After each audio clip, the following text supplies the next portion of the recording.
Piedad Martínez del Águila, una pequeña de 12 años oriunda de Murcia, España, que estás viendo aquí, se vio involucrada, aunque no lo creas, en uno de los casos más impactantes de la historia en 1965. En menos de un mes, Piedad cometió un acto atroz, quitarle la vida a sus 4 hermanos menores, a quienes se les había encomendado cuidar mientras sus padres, Andrés y Antonia, salían a trabajar. En sus propias palabras, Piedad expresó lo siguiente: quería jugar con mis amigos y no podía. Esto refleja obviamente la desesperación que sintió al asumir la responsabilidad de sus hermanos. Y de esto es de lo que te voy a contar hoy. Cómo una niña se cansó de cuidar a sus 4 hermanos y les arrebató la vida.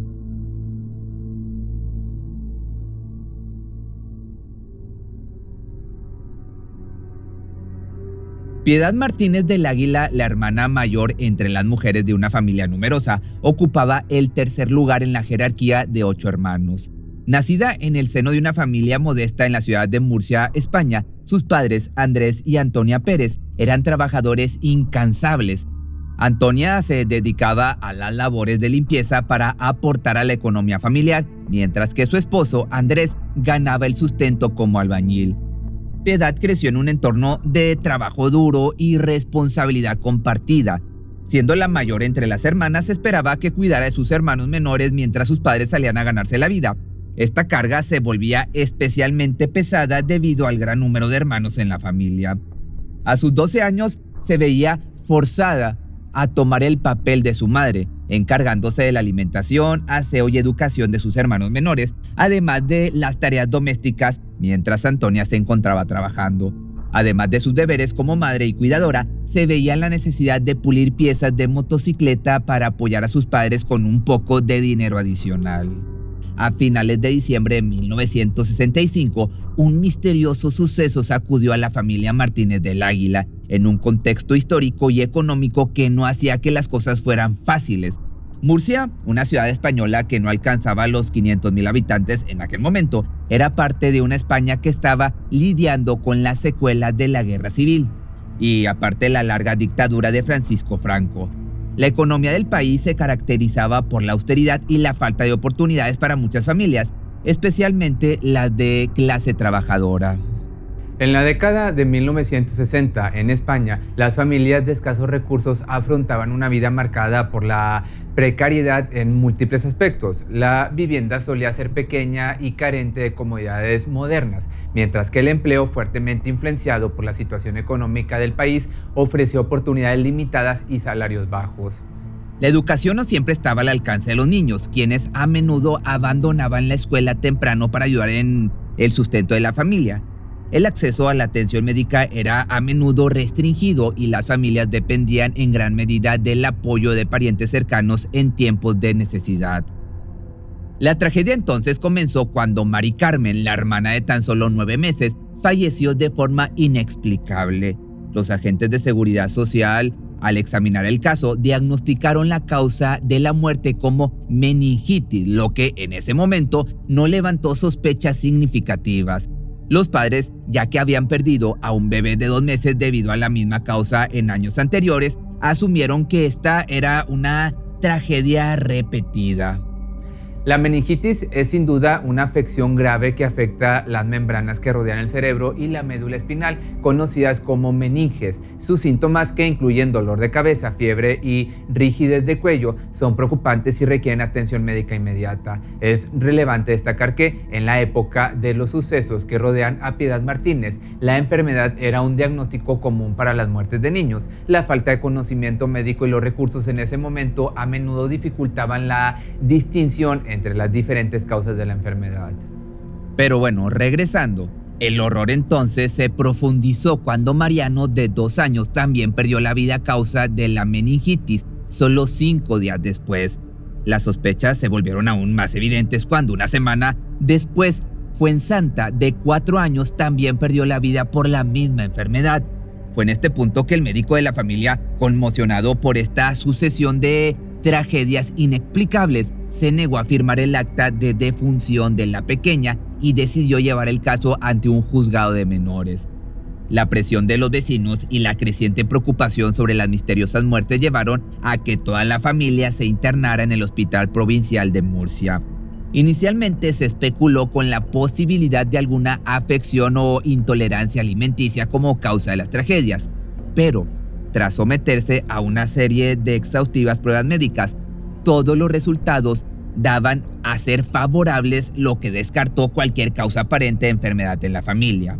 Como resultado de estas evaluaciones, la familia fue dada de alta a tiempo para pasar las festividades de fin de año en su hogar. Y de esta manera la búsqueda de la causa de las misteriosas muertes de los niños se centró en la identificación de un tóxico letal.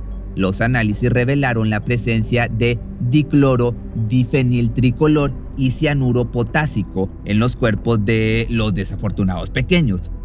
Para determinar el poder mortífero de esta mezcla, se llevaron a cabo pruebas en la Universidad de Murcia que involucraron sacrificios de 21 animales, incluyendo conejos de India y algunos perros. La incógnita como quiera radicaba en si las víctimas habían ingerido accidentalmente esta sustancia en algún alimento o si les había sido administrada de manera deliberada. Este giro en la historia solo aumentó la confusión y el misterio en torno a las muertes de Mari Carmen, Mariano y Fuensanta, y dejó obviamente a las autoridades y a la comunidad aún más perpleja sobre lo que realmente estaba ocurriendo en la familia. Pero el terror volvió a envolver a la familia. El fatídico 4 de enero del año del 66 marcó el destino de Andrés, un pequeño de apenas 5 años, quien perdió la vida por la misma causa que sus 3 hermanos anteriores. Las sospechas tomaron un giro aún más inquietante, ya que los vecinos comenzaron ahora sí a especular si un virus desconocido estaba saltando de un hermano fallecido a otro aún con vida, desencadenando su trágica muerte. Debido a que todos los niños presentaban síntomas idénticos, los 4 cuerpos fueron enviados al Instituto Nacional de la Salud en Madrid en busca de respuestas. Sin embargo, las pruebas no lograron detectar ningún virus, lo que profundizó aún más el misterio en torno a la situación. Los cuerpos fueron exhumados y finalmente sepultados en un cementerio local. Fue el examen anatómico forense el que sí arrojó una respuesta totalmente escalofriante. Todos los hermanos habían sido envenenados. Este dato terrorífico descubierto reveló una realidad aún más aterradora, desencadenando una investigación que arrojaría luz sobre el misterio. Los padres fueron detenidos y sometidos a intensos interrogatorios. Incluso se sometieron a evaluaciones psiquiátricas en un intento por comprender lo que estaba ocurriendo con la familia. La noticia de esta serie de tragedias sacudió a toda España, te puedes imaginar, y los medios de comunicación se volcaron en investigar lo sucedido en Murcia. Enviaron corresponsales especiales y dedicaron jornadas enteras a la cobertura de la casa de los Martínez del Águila. Piedad, la hermana mayor, se convirtió con esto en el centro de atención de los medios.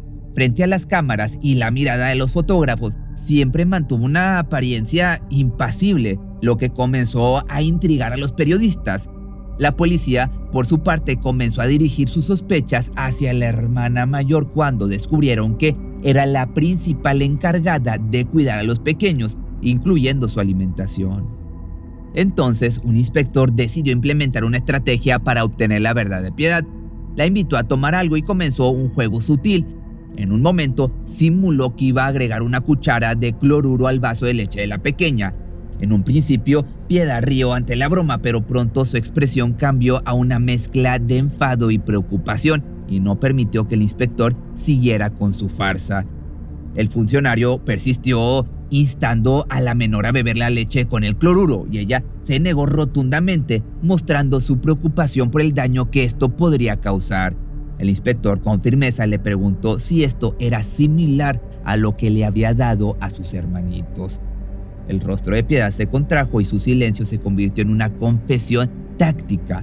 La mirada severa del inspector logró persuadir a que esta pequeña hablara. Entonces Piedad admitió con gravedad: fui yo quien mató a los 4. Los 3 primeros lo hice siguiendo las instrucciones de mi madre. Pero cuando el inspector continuó indagando sobre el 4.º hermano, la menor reconoció sombríamente lo siguiente: lo maté yo sola por mi propio impulso. Esto obviamente reveló la verdad detrás de las muertes de los hermanos y cambió por completo el rumbo de la investigación. Con el transcurso de los días, la menor comenzó a revelar con detalle cómo había preparado el veneno que resultó en la trágica muerte de sus hermanos. Utilizó pastillas destinadas a la limpieza de metales y las mezcló con veneno para ratas. Con esmero, creó pequeñas bolitas que incorporó en los vasos de leche que sus hermanos menores consumían. La combinación letal de cloro y cianuro se convirtió en una macabra arma.